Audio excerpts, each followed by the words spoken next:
The combine died on a Tuesday. Not slowly, not with warning, it just stopped. Right there in the middle of 40 acres of standing corn, in the low gray light of an October morning in 1987, with the grain elevator deadline 2 days out and a banknote coming due in 11, Dale Hutchins climbed down from the cab of his ailing 1972 John Deere 6600, put both hands flat on the hood, and stared at the ground for a long time. The field smelled of cut stalks and damp earth. Crows were already gathering in the hedgerow to the east, patient as creditors. A wind came out of the northwest, the kind that carried winter in its pockets, and it moved through the corn like it was looking for something to take. Dale didn't cry, he didn't curse. He just stood there in Callaway County, Missouri, with mud on his boots and numbers in his head, and he made a decision that most men in his position never would have made. He decided to figure it out himself. Let me tell you about Callaway County, Missouri in the autumn of 1987. It sits in the middle of the state like a worn patch on a well-used quilt, not glamorous, not prosperous in any showy way, but rich in the kind of quiet dignity that comes from generations of people working the same ground. The Missouri River cuts along its southern edge, and the land rolls in long, easy waves, fields of corn and soybeans stitched together by fence lines and gravel roads, and the occasional silver ribbon of a creek that doesn't yet have a name on any official map. The towns out there, Fulton, Mocking, Tebbets, were the kind of places where the grain elevator set the social calendar. You knew a man by his yield averages and the condition of his equipment, and neither was a casual topic. Farming wasn't a lifestyle out there. It was an inheritance, a responsibility, and more often than not, a slow financial emergency that you managed with stubbornness and prayer. 1987 was a particular kind of hard year. The farm crisis that had begun in the early 1980s was not finished with these people yet. Interest rates had eaten through equity like rust through sheet metal. The USDA was reporting that Missouri had lost over 14,000 farms between 1980 and 1987, 14,000 families, 14,000 front porches going quiet. The auction signs were still up on too many gates along Route C. And into this landscape, gray sky, damp fields, the smell of harvest and anxiety mixed together, Dale Hutchins was trying, quietly and without asking anyone for much, to save what his father had built. Dale Hutchins was 51 years old in 1987, which in farming years made him neither young nor old, just experienced in the particular mathematics of hope and loss that the land teaches you if you stay long enough. He stood about 5'10", lean in the way that outdoor work makes a man lean, not sculpted, but worn down to what's essential. His hands were the hands of a man who had been fixing things since before he could legally drive, and his face had the look of someone who spent a lot of time squinting at weather. He'd grown up on the same 280 acres his father, Gerald Hutchins, had purchased in 1948 using a combination of GI Bill benefits and a loan from Gerald's older brother that took 11 years to repay. Dale had gone to the University of Missouri Extension program for 2 years, studied soil science and agronomy, then come home when Gerald's back gave out in 1961. He was 25 years old. He'd never really left. He married a woman named Carol Beeman from over near Oxfast in 1963. They had 3 children, 2 sons and a daughter, and by 1987 all 3 had found their lives elsewhere. The boys were in Kansas City. The daughter was a schoolteacher in Columbia. They called on Sundays. Dale ran the farm mostly alone, with occasional help from his neighbor's teenage son and, during planting and harvest, from Carol herself, who drove the grain cart with the quiet efficiency of someone who had been doing it for 20 years and saw no reason to make conversation about it. What people in Callaway County knew about Dale Hutchins, if they thought about him at all, was this. He was not a man who spent money he didn't have. He did not complain at the grain elevator, and his fields were always cleaner than they needed to be. What they did not know, and what this story is really about, was that Dale Hutchins had been reading, quietly, carefully, for years. Let me pause here and ask you something. Have you ever met a man who confused confidence with competence, who walked into a room and immediately began arranging everyone else according to his own sense of importance? In Callaway County in 1987, that man's name was Roger Blaine. Roger was 44 years old, barrel-chested, and operated just under 600 acres north of Fulton that he had largely inherited from his father-in-law, though he spoke of them as though he had personally pulled them from the earth with his own hands. He drove a 1986 Ford F-350 white, always clean, with a dealer sticker still on the back window from the lot in Jefferson City. And he wore a Massey Ferguson cap not because he particularly preferred Massey Ferguson equipment, but because the local dealer had given it to him for free when he bought his new 760 combine that spring. The 760 Massey Ferguson was, in the autumn of 1987, a genuinely impressive machine. It had a 185 horsepower engine, a 24-foot header option, and a grain tank capacity of 180 bushels. Roger had financed $62,000 of the purchase price at 11.5% interest, a fact he did not mention at the elevator, but that his banker, Ted Pryor at Callaway Bank and Trust, was quietly watching with some concern. Roger's particular gift, if you could call it that, was the public opinion of his own judgment. He held court at the Fulton Co-op on Saturday mornings with the authority of a man who had never seriously considered the possibility that he might be wrong. He knew commodity prices, he knew equipment specs, he knew which of his neighbors were struggling, and he deployed all three kinds of knowledge with equal generosity. When Dale Hutchins's combine died on that October Tuesday, Roger Blaine heard about it by Thursday.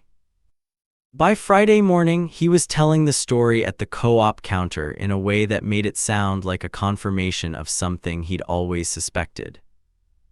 That old 6600's been on borrowed time since Reagan's first term, Roger said, pouring his second coffee. Dale ought to come into the 20th century like the rest of us. A man can't harvest on sentiment. The men around the counter laughed in the way that men laugh when they want to stay on the good side of whoever's talking. Nobody mentioned that Dale Hutchins had never asked Roger Blaine for a single opinion about how to run his farm. The moment that would define the next 4 years of Dale Hutchins's life happened on a Saturday morning, the 14th of November, 1987, inside the Fulton Co-op, between the seed display and the counter where Margie Tolliver had been making the worst coffee in Callaway County for going on 15 years. Dale had come in to pick up a part, a small hydraulic fitting for his grain auger, and to pay a bill he owed on some chemicals from the spring. He was dressed the way he always dressed, worn Carhartt jacket, green cap with no logo, boots that had seen 10 years of field work. He did not come in expecting to be the subject of any conversation. Roger Blaine was there along with 3 other farmers, Phil Kessler, who ran 400 acres over near Mocking, Terry Hossman, who rented ground south of town, and a younger man named Gary Schenk who'd just taken over his father's operation and was still in that nervous phase of wanting everyone to think he knew what he was doing. Roger saw Dale come in. He let him get to the counter before he said anything. "Dale, heard you got your corn still standing." It was not a question, it was a public statement of a private difficulty, offered in the tone of a man performing generosity. Dale turned from the counter. His expression did not change significantly. "Some of it," he said. "Shame about the 6600, Roger continued. He was leaning against the seed display with his coffee cup held at chest level, comfortable as a man in his own living room. "What are you going to do, hire a custom cutter?" Custom cutters charged between $12 and $16 an acre in Callaway County that year. For Dale's remaining 40 acres, that was potentially $640 he didn't have easy access to. "Haven't decided," Dale said. "Well, I could run my 760 through there," Roger said, "for a consideration. Won't be cheap, good machine, good time, you understand." The men at the counter made that sound again, that careful, non-committal sound of men watching a social transaction they weren't sure how to grade. Dale looked at Roger for a moment. "I appreciate the offer," he said. "I'll figure something out." And Roger, because he was Roger, because he could not let a moment of potential superiority simply exist without being sharpened into a point, smiled in a particular way and said, "Dale, I respect the stubbornness. Lord knows I do, but there's a point where a man's got to recognize what he's working with. That old equipment, those old ways, the world's moved on. No shame in asking for help." Phil Kessler studied his boots. Terry Hossman found something interesting on the seed rack. Gary Schenk looked at Dale with the wide eyes of a young man watching a thing he hadn't seen before and wasn't sure how to classify. Dale paid his bill. He picked up his hydraulic fitting. He said goodbye to Margie at the counter, who was the only one who said goodbye back. He drove home on Route C in his 1979 GMC Sierra, and he did not say a word the entire way because Carol wasn't in the truck. When he got home, he went directly to his shop, a 40 by 60-foot steel building his father had put up in 1966, and he turned on the fluorescent lights that buzzed and flickered and finally steadied, and he looked at the machine that had been sitting in the back corner of that shop for 6 years, under a canvas tarp and a thin layer of dust. He pulled the tarp off. Now let me pause here and ask you something, and I want you to think about this carefully. How many times in your life has someone dismissed something old as worthless, only for that thing to prove it had more left in it than anyone imagined? How many times has the newest, most expensive solution turned out to be no better, and sometimes worse, than the quiet, patient alternative that nobody bothered to look at twice? Because what Dale Hutchins pulled the tarp off that November evening was not a piece of junk. It was a 1958 Allis-Chalmers Model 100 all-crop harvester, a pull-type combine, powered by a separate auxiliary engine, designed in an era when farmers were expected to maintain their own equipment and engineering was built around repairability rather than dealer dependency. Dale's father had bought it used in 1964, for $340 from a farmer over in Audrain County who was upgrading to a self-propelled unit. Gerald Hutchins had used it through 1971, and when he bought his first self-propelled combine, the John Deere 6600 that would eventually be Dale's, he'd moved the Allis-Chalmers into the back of the shop rather than sell it, because Gerald was a man who believed in keeping things that worked. Dale had grown up working on that machine alongside his father. He knew its rhythms the way you know an old song, not from reading but from listening. He knew which bolts wanted to back out after hard use and which bearing surface ran hot when the crop was tough, and exactly how the reel speed needed to change between early morning corn, still damp with dew, and afternoon corn, drier and faster flowing. But Dale also had something else, something Roger Blaine and the men at the co-op counter did not know about. For 11 years, Dale had been subscribing to 3 publications that most of his neighbors had never heard of. The first was the Rodale Press Organic Farming Newsletter, out of Emmaus, Pennsylvania. The second was a USDA Soil Conservation Service technical bulletin series on compaction and root zone health. The third was a small, poorly printed quarterly from a farmers' organization in Iowa called The Practical Farmer, which shared peer-reviewed agronomic research in plain language. Through these publications, Dale had learned something in the early 1980s that would not become mainstream agronomic conversation in Missouri until the mid-1990s.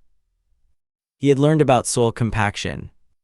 Specifically, he had learned that the heavy, high-powered self-propelled combines that were becoming standard in American grain farming, machines that could weigh 25,000 to 35,000 pounds fully loaded, were doing something to the subsoil structure of fields that didn't show up on yield monitors or in a single bad year.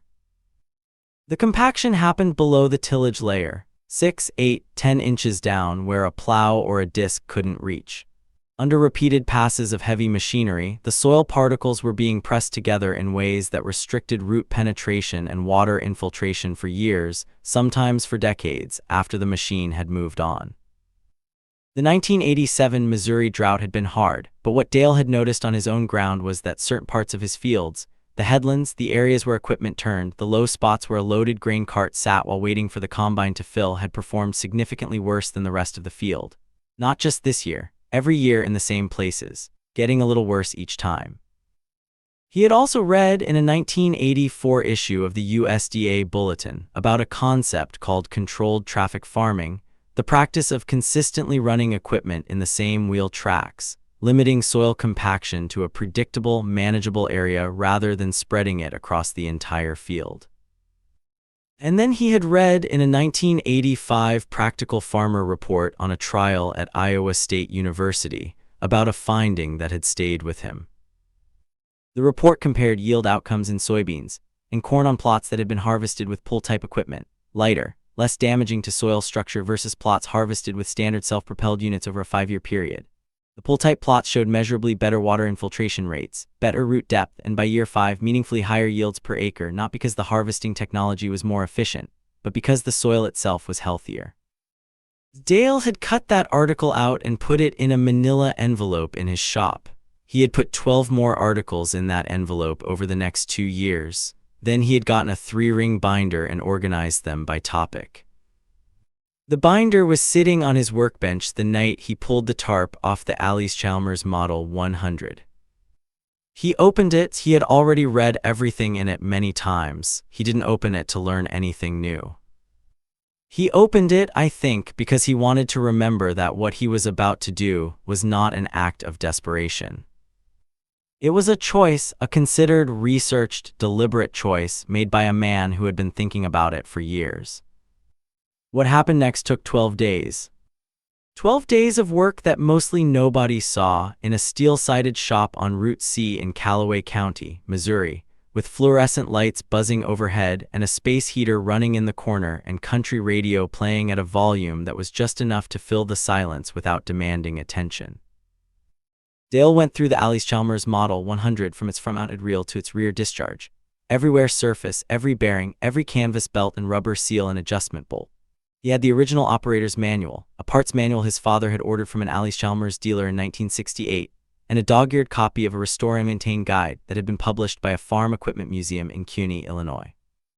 He spent $287.43 in parts, new bearings, a replacement cylinder bar, canvas for the grain elevator, 2 new drive belts, a rebuilt carburetor for the Wisconsin engine that powered the separator.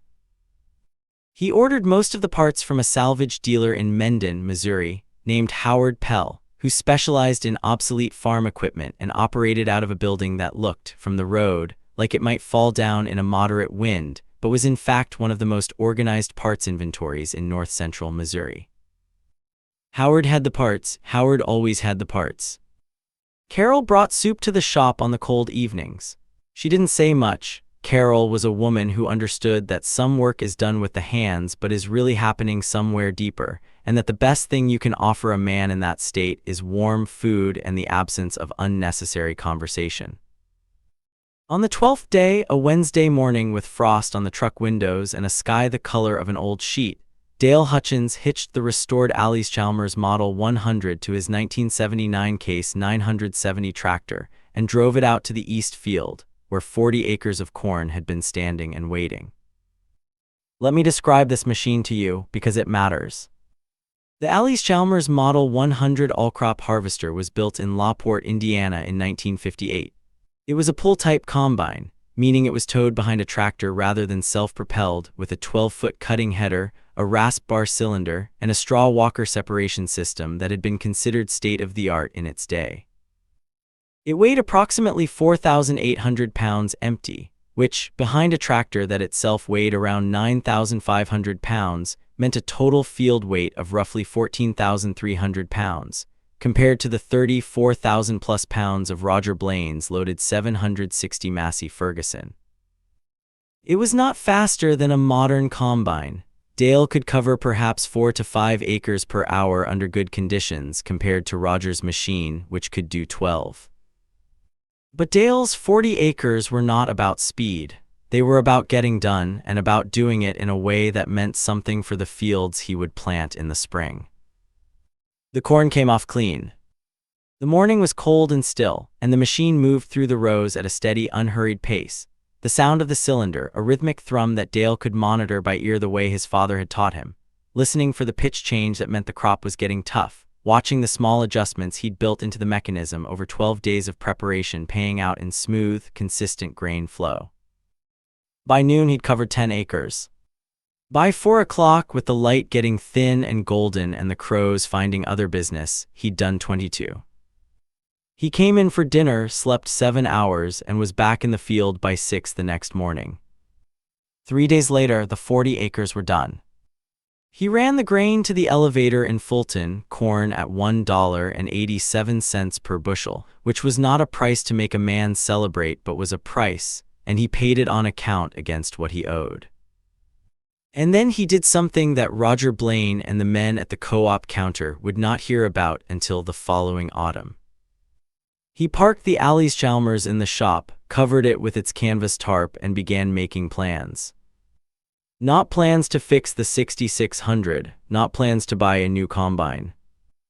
Plans to restructure his entire harvest operation around controlled traffic farming, using the pull-type harvester as his primary combine for the fields where soil health was most critical, and using custom cutters or hired equipment only where time pressure and field conditions made it necessary.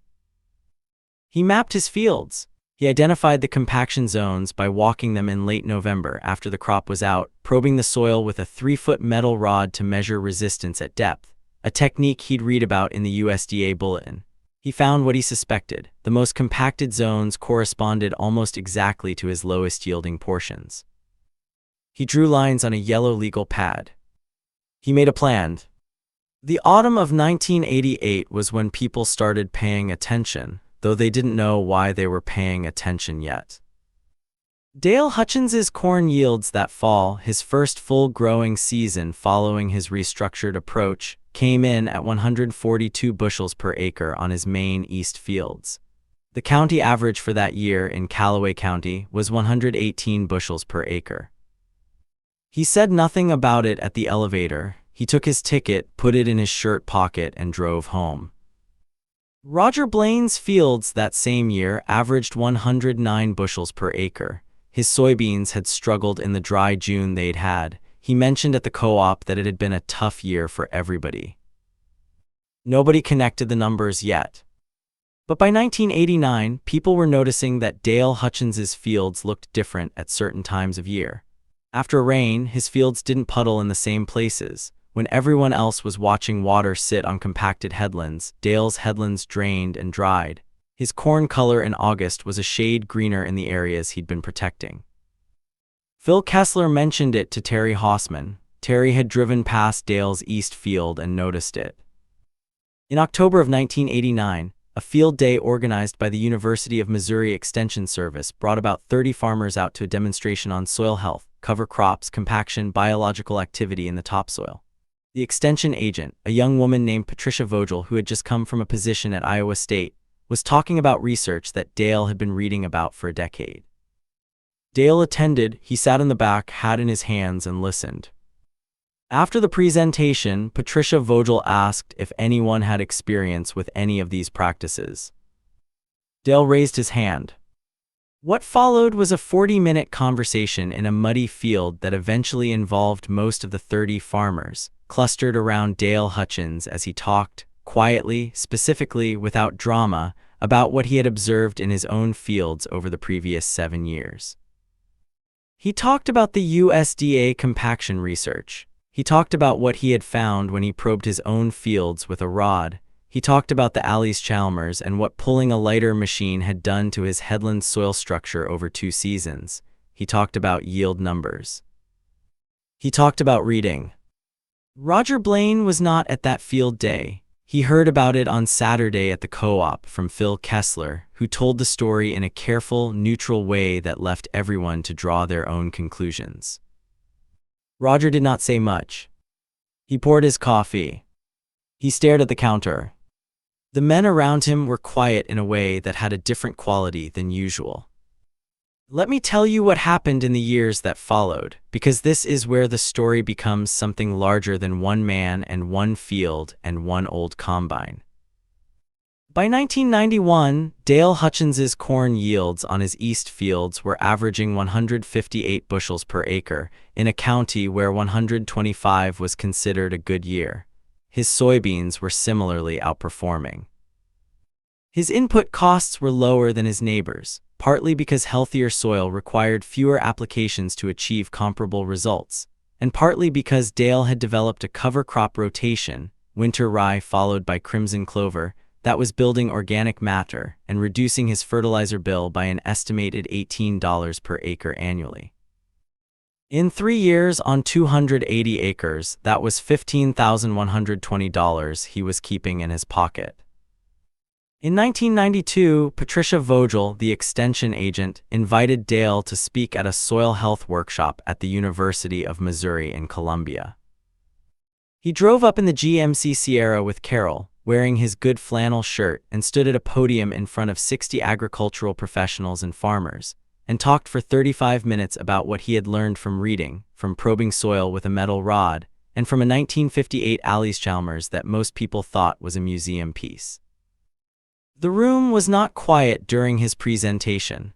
It was the good kind of not quiet, the kind where people whisper to each other and scribble things in notebooks and nod with the energy of recognition.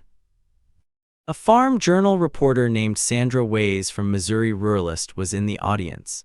She asked Dale for a follow-up interview. He said he'd need to ask Carol, and Carol said it was fine, and the article ran in April of 1993 under the headline, "Callaway County Farmer Finds Old Ways Serve New Understanding."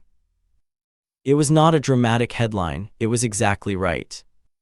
The article brought Dale a pile of letters from farmers across Missouri, Iowa, Illinois, and Kansas.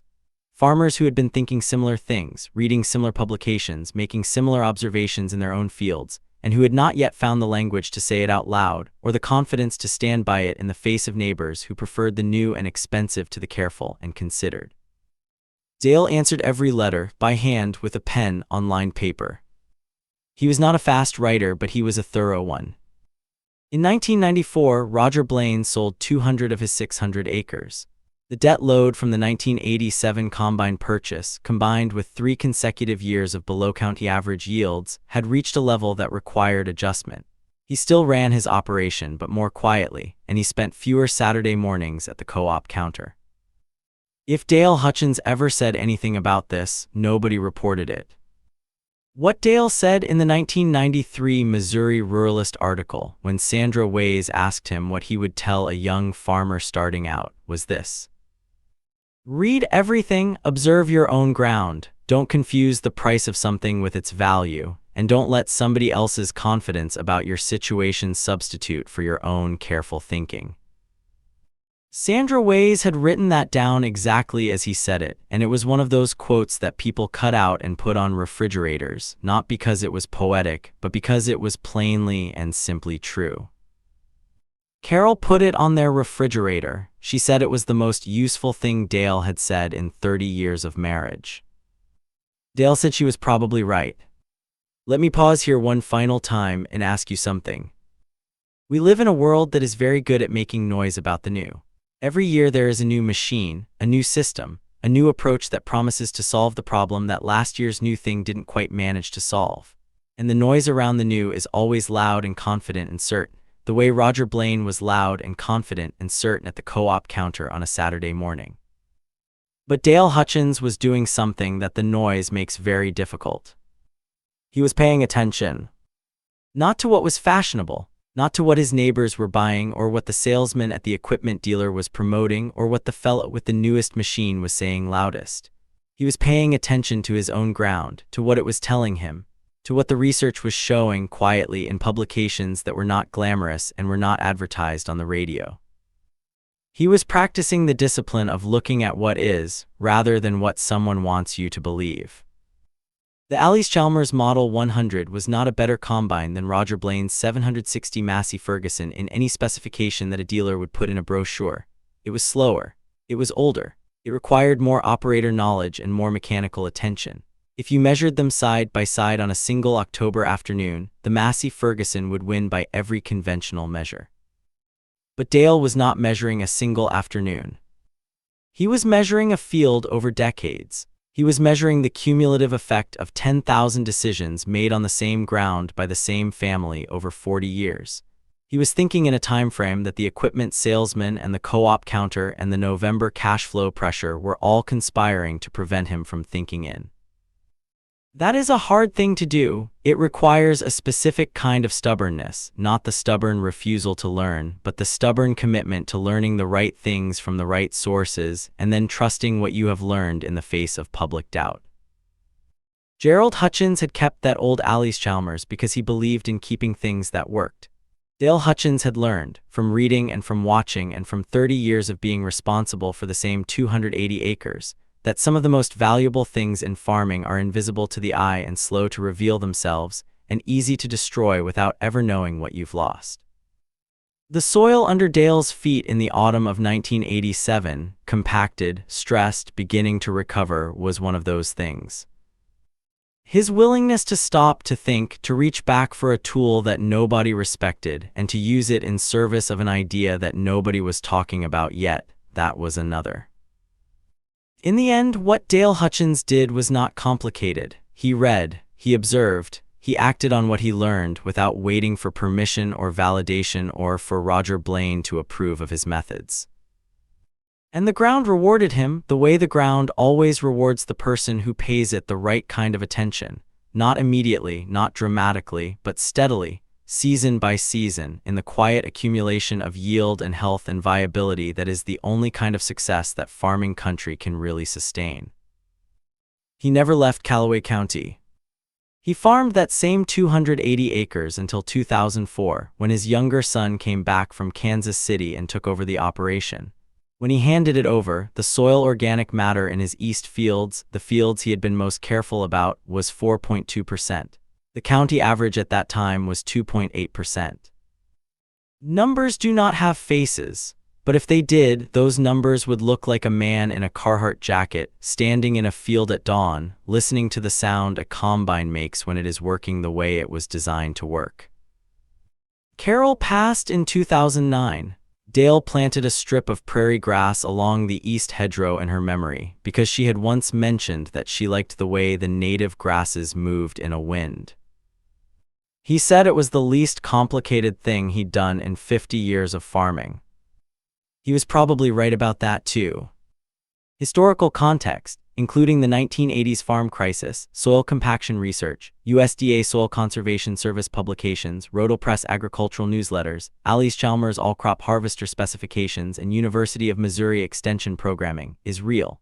Characters, names, dialogue, and individual farm circumstances are dramatized for storytelling purposes.